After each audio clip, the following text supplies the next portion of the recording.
It was funny to me, but she took it all serious and got in her feelings and got mad. They need to put some towels on her. Where they see? They need towels. Y'all get something. Y'all just watch that corn over there, man. Put pressure on it. Where's eating from? See that? Look, see that? Woman, I don't know. There's a lot of people ran this way. not even answering the phone. Oh my God. This is the exact moment people captured the shooting of Michaela Queen Patterson, a Florida-based famous hairstylist and young mother whose life was cut short live on camera. On the afternoon of September 22, 2023, chaos erupted outside an apartment complex along the 1400 block of Mercy Drive in Orlando, Florida. What began as a public gathering quickly spiraled into violence, captured in real time by phones already recording. Just seconds later, gunshots rang out.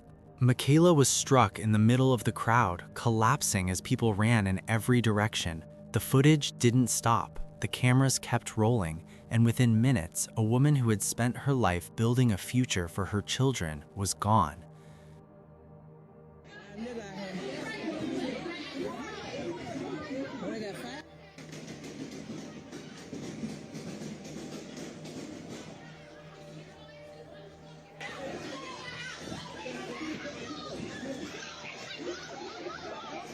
That nigga done shot, boy. So people gotta be shot, boy.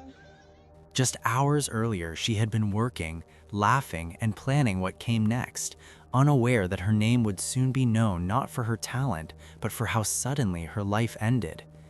And the most unsettling part is this: she wasn't the target. She didn't know the shooter. She wasn't part of the conflict. She was simply in the wrong place when violence found her.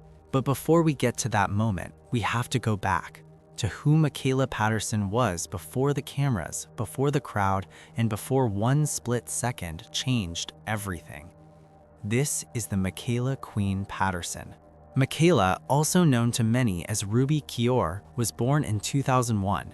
She spent her early years growing up in Pennsylvania within a family structure that, while largely private, appeared to be closely knit. What is clear from those who knew her and from her own social media presence is that Michaela was deeply connected to her family, especially her mother. Long before motherhood and business ownership became central parts of her identity, Michaela was already developing a strong sense of independence, creativity, and ambition. From a young age, Michaela gravitated toward beauty, style, and self-expression. Hair was not just a hobby for her, it was something she took seriously, something she practiced, refined, and showcased. Even before her professional life fully took shape, she showed signs of someone who wanted more than survival. She wanted ownership, she wanted control over her future, and she wanted to build something tangible that she could be proud of. Despite public interest following her death, very little information has been released about Michaela's formal schooling. The names of the schools she attended, whether in Pennsylvania or later in Florida, have never been made public. What is confirmed is that she became a licensed cosmetologist, which indicates she completed the required education and certification to legally work in the beauty industry. This was not a casual credential. It represented training, testing, and a commitment to turning a skill into a profession. And it was that intent that eventually led her south. Sometime around 2022, Michaela made a major life decision. She relocated from Pennsylvania to Orlando, Florida, a move driven largely by opportunity. Orlando offered a larger client base, a more competitive beauty industry, and greater visibility for someone with aspirations beyond a small local clientele. This move marked a turning point. It was a deliberate step toward independence and professional growth.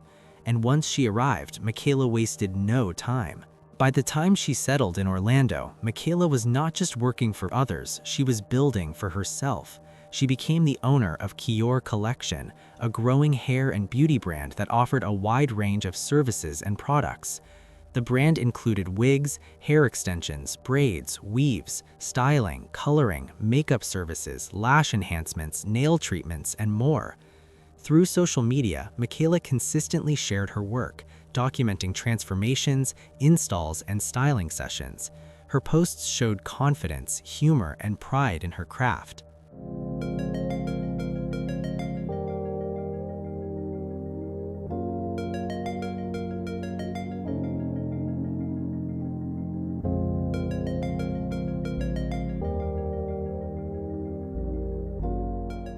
At the same time, Michaela was also working at an Orlando hair salon where she had been employed for approximately 8 months prior to her death.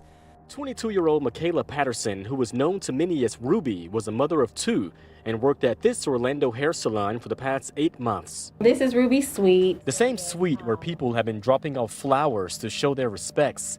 Her coworkers say she wanted to be a celebrity hairstylist. Coworkers later described her as energetic, focused, and visibly driven. She was not someone who drifted through shifts. Her presence was felt. Her voice, her laugh, and her personality filled the space. Shad, you mentioned she was a young mother of 2, and her coworkers say she had a bright future. She was making strides to better herself as a whole, better herself personally, better herself as a mother, and better herself as a stylist. We spoke on her spiritual journey. She said she wanted to have a better relationship with God. She gonna be missed because she just had that great bubbly personality. Like, you always knew when she was here. Clients came to her not just for hair, but for the experience she brought with her. Amid all of this, Michaela became a mother. She had 2 young children, both boys, who quickly became the center of her world.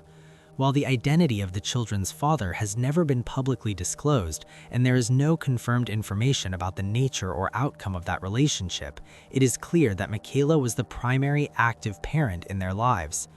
Her social media showed her playing with them, laughing with them, and including them in her daily life.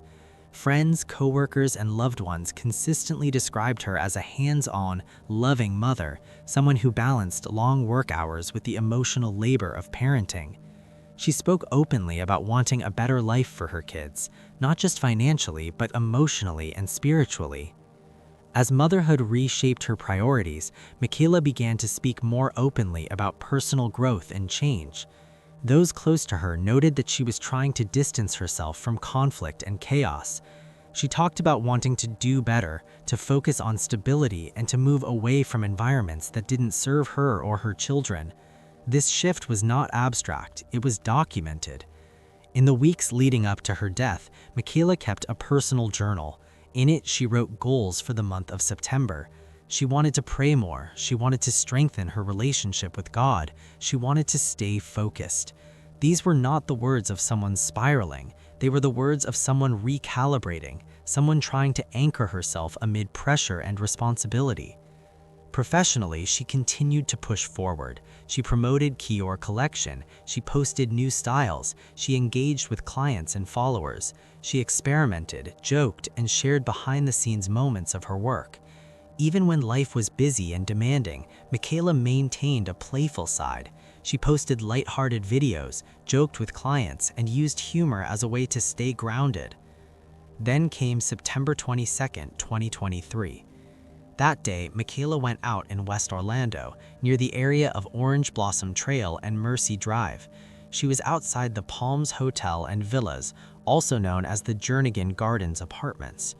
Public reporting doesn't clearly state why she was there, whether she was attending a gathering, visiting friends, or simply present at the location.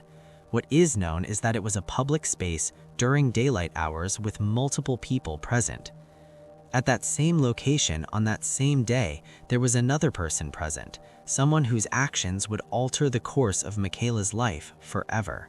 That person was Delray Shundile Duncan Jr., a 23-year-old man who, according to court records, already had a history of violence long before crossing paths with Michaela. Importantly, there is no known personal relationship between Michaela Patterson and Delray Duncan Jr. There is no evidence they knew each other, arrived together, or had any prior interaction. Law enforcement has never suggested otherwise. Delray Duncan Jr.'s background, however, paints a concerning picture. In 2018, he was arrested and later found guilty of battery on a juvenile detention staff member, serving approximately 196 days in jail. 2 years later, in 2020, he was arrested again, this time for felony armed robbery and aggravated assault. In that incident, court documents indicate that a victim reported being pistol whipped during the crime. Despite the seriousness of those allegations, the 2020 charges were ultimately not pursued by the state attorney's office. The case was dropped and no conviction followed. At the time, the decision quietly closed a file. The suspect is 23-year-old Delray Shundell Duncan Jr. On Friday, police arrested him for attempted homicide and first-degree felony murder in connection to the shooting. However, this isn't his first run-in with the law. Before being arrested for Friday's shooting on Mercy Drive in Orlando, Delray Duncan Jr. was found guilty of a battery on a juvenile detention staff member back in 2018 and spent 196 days in jail. Nearly 2 years later, in March of 2020, Duncan Jr. was arrested for robbery with a firearm, aggravated battery with a deadly weapon, possessing a firearm as a convicted felon, and grand theft in the third degree. But years later, that history would resurface in a way no one could ignore. On September 22, 2023, Michaela and Duncan were in the same place at the same time, but not by choice, not by design, and not through any personal connection. Their lives intersected briefly and catastrophically in a public setting that would soon descend into chaos. At that moment, Michaela was still a mother, a business owner, a stylist, a woman planning her next steps. She was still someone writing goals in a journal, still someone laughing in videos, still someone building a future for her children. And she had no way of knowing that the presence of one individual, someone with a documented history of violence, would change everything. As that afternoon moved on, the atmosphere outside the Palms Hotel and Villas began to shift. What started as people gathering in a shared public space slowly turned tense. An argument broke out in the middle of the crowd. According to bystander video later reviewed by investigators, individuals could be seen moving back and forth, arguing, posturing, and crowding one another. And right at that moment, the situation began to spiral. A physical altercation broke out among several youngsters near the apartment complex. Shoving followed shouting. The confrontation appeared disorganized, involving multiple individuals rather than a single isolated dispute. Whatever the reason for the dispute was remains unclear, but at least one woman was seen being pushed as the crowd shifted positions, with parts of the confrontation moving in and out of camera range. There was no clear leader, no obvious attempt at de-escalation, and no indication that anyone present understood just how dangerous the situation was becoming.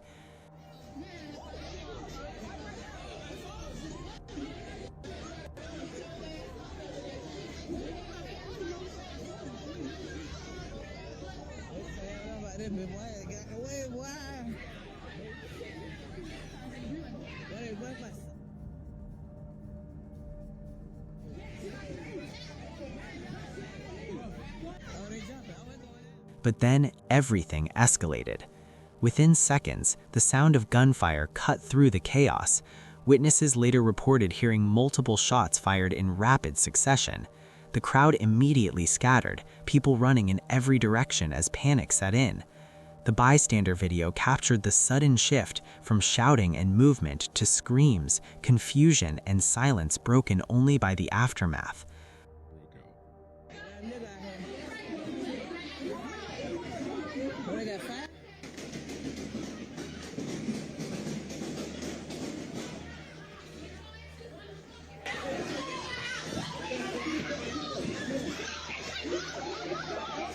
That nigga done shot, boy.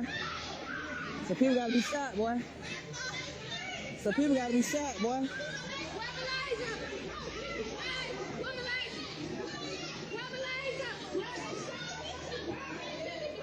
Boy, some people shot, boy.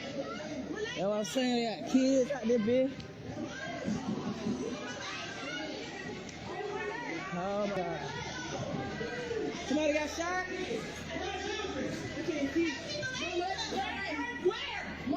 Oh, they're shot, bro. Have you seen my lady? Oh my, I ain't got my phone.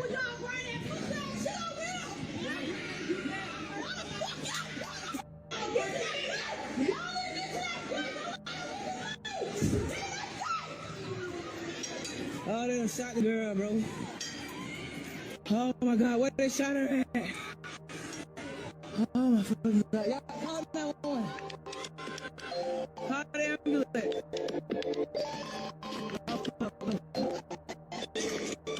Oh fuck, oh fuck. Oh fuck, oh fuck. What phone call the ambulance? Somebody? Oh shit.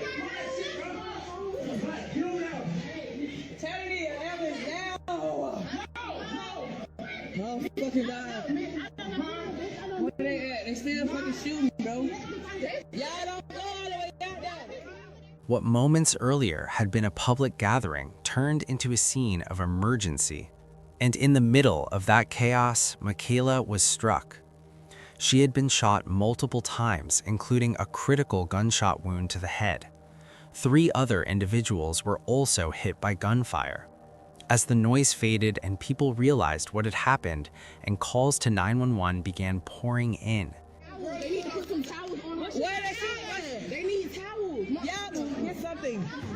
Y'all just watch that corner over there, man. Put pressure on it. Where's eating from?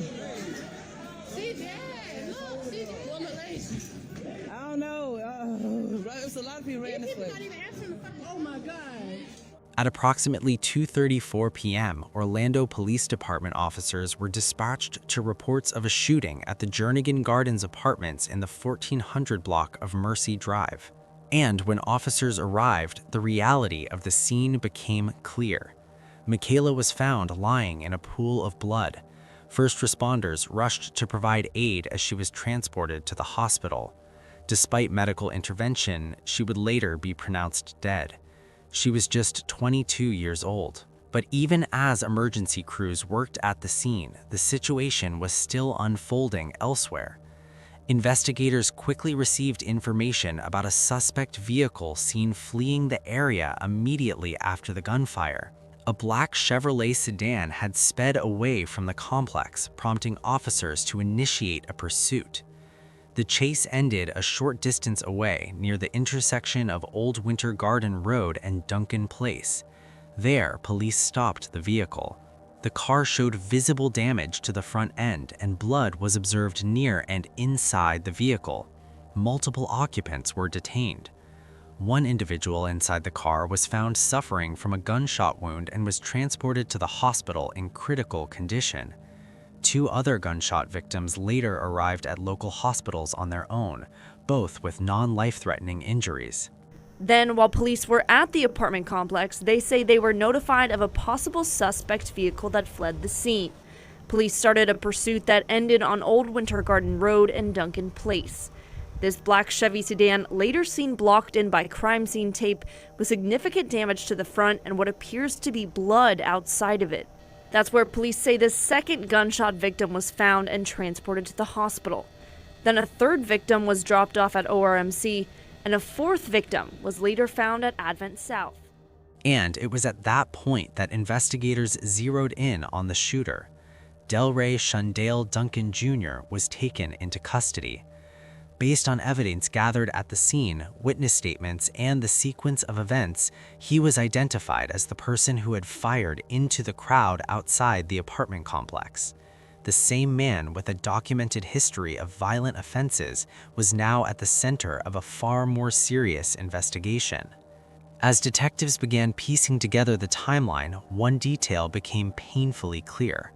Michaela was not the intended target.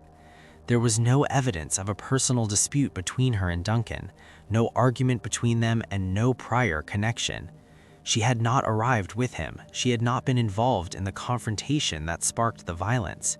She was, by every available account, caught in the wrong place at the worst possible moment. And in a matter of seconds, her life and the lives of her 2 children were irrevocably changed. Soon after Duncan's arrest, prosecutors formally announced the charges. Duncan was charged with first-degree felony murder in connection with the death of Michaela Patterson. He also faced attempted homicide charges related to the 3 additional victims who were shot and survived. Law enforcement officials emphasized that the shooting took place in a crowded residential area during daylight hours and involved multiple victims, factors that elevated the seriousness of the case under Florida law.